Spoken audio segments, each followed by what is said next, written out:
GOP presidential hopefuls are in key primary states making their case as to why they think they're the best candidate to take on the president in 2012. And they all have one key focus. That's the economy. Now, Newt Gingrich says this is the Obama depression.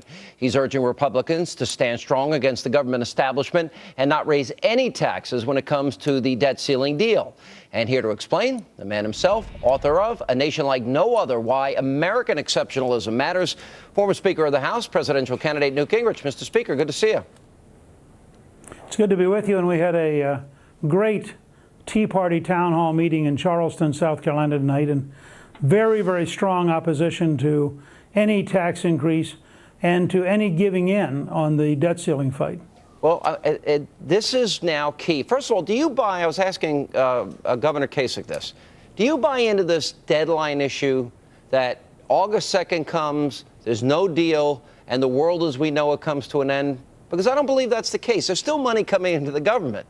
We can still pay off our debt. Well, I think the House Republicans should call President Obama's bluff. President Obama said today that he couldn't guarantee that Social Security checks would be paid on August 2nd or August 3rd.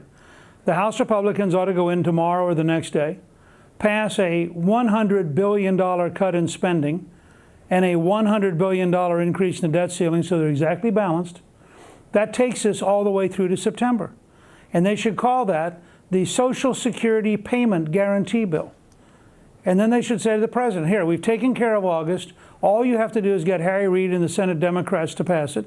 You sign it. We can guarantee every senior citizen their Social Security check.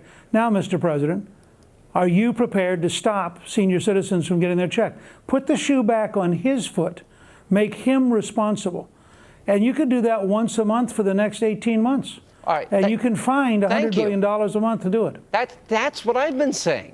Now, Mitch McConnell came up with this idea that there'd be these three increments where the president would have the authority to raise the debt ceiling by as much as $2.5 trillion and also make the decisions as to what cuts are made. I don't want him making that decision. I think that's Congress's responsibility. I'm deeply opposed to Senator McConnell's plan. First of all, it transfers enormous power to the president. Second, in the real world, it'll be easy for the president to get 34 Democratic senators to sustain his veto, so there will be no real cuts. The way it's written, I think, is basically a surrender by the Republicans. Now is the time to be calm, courageous, creative, and clear. To be calm, first of all, to understand Obama's under as much pressure as the Republicans are. Does he want to be the first president in American history to default? Is he really going to go out to the world and say, I can't do my job? I can't get Washington to work? I don't think so. I think in the end he's going to have to reach an agreement. Second, I think that they have got to be courageous because this is a hard business. This is history. This isn't politics. This isn't 30-second attack commercials. This is a power struggle between the 80% of the American people who believe in a citizen-centered government and the 20% who believe in a Washington-centered government. And that power struggle is as deep and as real as anything since the Civil War. And you got to have the courage to stand there and take the heat. Yeah. They've also got to be creative. That's why I suggested just now, pass a 1-month debt ceiling increase and pay for it with the same number of dollars in savings and be prepared to come back a month later and do the same thing and do it once a month until we win the presidency. And finally, I think you've got to be clear so the American people understand it. This is, I've been arguing this with Stewart tonight, now with Governor Kasich tonight.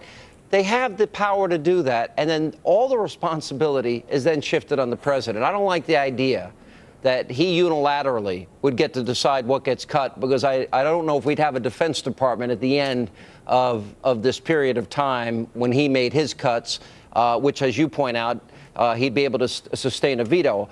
So it seems to me that they've got an easy out here. And look, I want to just ask you this question. You're speaking to Tea Party people. You're out on the road.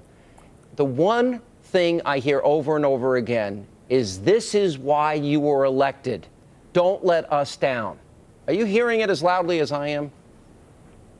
Yeah, I think it's absolutely true. And I think back as you did when you were with me in 1994 and we became a majority, we got to 4 consecutive balanced budgets paid off $405 billion in debt because we didn't flinch.